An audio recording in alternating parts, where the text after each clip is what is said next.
नमस्कार दोस्तों, spark life YouTube channel से जुड़े रहने के लिए अभी चैनल को सब्सक्राइब करें और बेल आइकन को दबाकर ऑल नोटिफिकेशन ऑन करें ताकि वीडियो सबसे पहले आप तक पहुंच सके। धन्यवाद। जो लोग पूर्वी दिल्ली में रहते हैं उनके लिए तो ये वाकई एक गेम चेंजर है। सोचिए, अभी जो मुश्किल और घुमावदार रास्तों से जाना पड़ता है उसकी जगह एक सीधा तेज रूट मिलेगा। इसका सीधा सीधा मतलब है भीड़ भाड़ कम और ट्रैवल टाइम में जबरदस्त कमी। दिल्ली मेट्रो एक बार फिर से एक बहुत बड़ी छलांग लगाने के लिए तैयार है।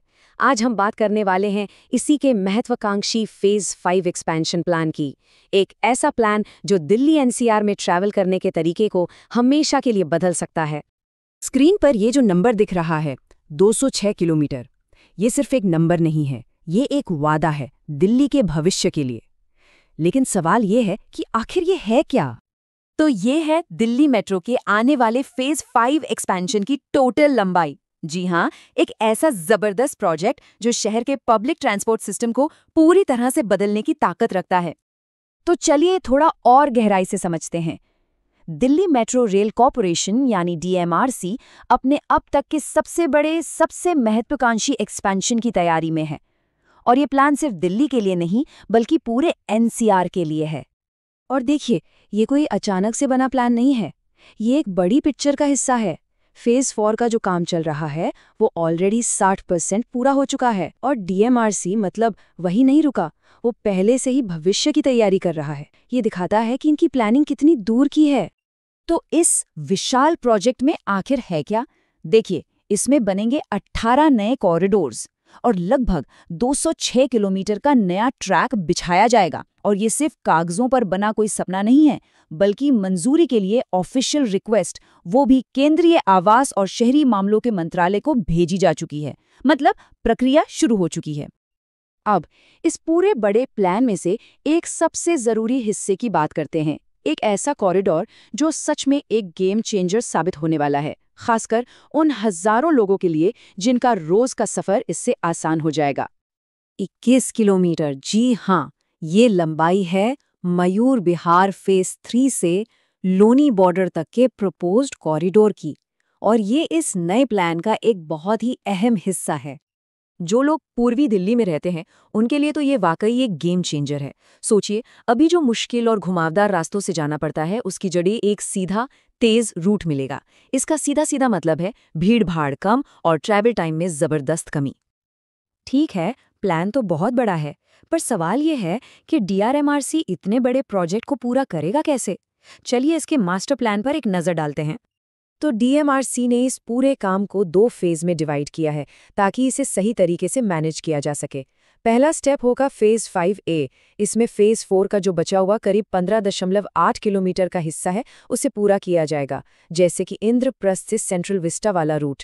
और फिर आएगा फेज 5B जिसमें 15 नए कॉरिडोर्स बनाए जाएंगे। और हाँ, इसमें वो ईस्ट दिल्ली वाला गेम चेंजर कनेक्टर भी शामिल है। यहाँ एक काफ़ी इंटरेस्टिंग बात भी है।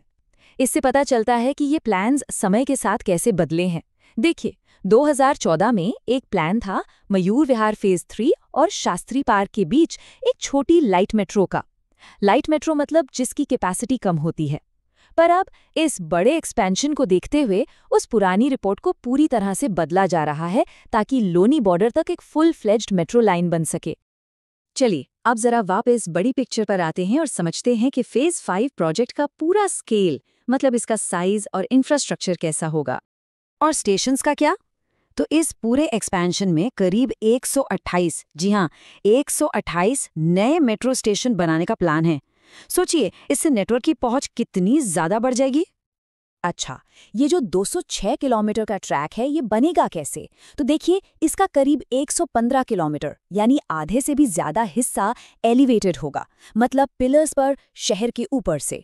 और जो बाकी का 91 किलोमीटर है वो होगा अंडरग्राउंड यानी जमीन के नीचे। और ये प्रोजेक्ट सिर्फ दिल्ली तक ही सीमित नहीं रहने वाला है। इसका असली मकसद तो पूरे एनसीआर को और बेहतर तरीके से जोड़ना है।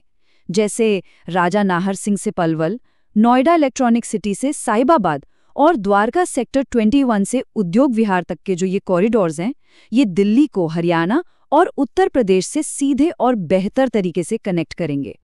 तो आखिर में सवाल ये उठता है कि इस इतने बड़े इन्वेस्टमेंट का असली मकसद क्या है? इसका लॉन्ग टर्म इम्पैक्ट क्या होगा?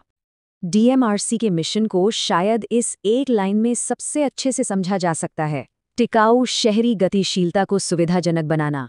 मतलब फेज 5 का असल मकसद यही है, शहर के लिए एक सस्टेनेबल और आसान ट्रांसपोर्ट सिस्टम तैयार करना।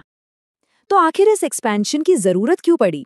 सीधी सी बात है, एनसीआर जिस तेजी से बढ़ रहा है, यहाँ पब्लिक ट्रांसपोर्ट की डिमांड भी उतनी ही तेजी से बढ़ रही है।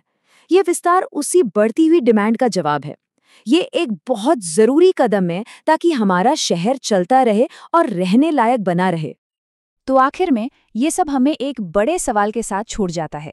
जब ये पूरा नेटवर्क बनकर तैयार हो जाएगा तो मेट्रो का ये विशाल जाल राजधानी में हम सबकी जिंदगी को कैसे बदलेगा? एक बात तो तय है, भविष्य काफी रोमांचक होने वाला है।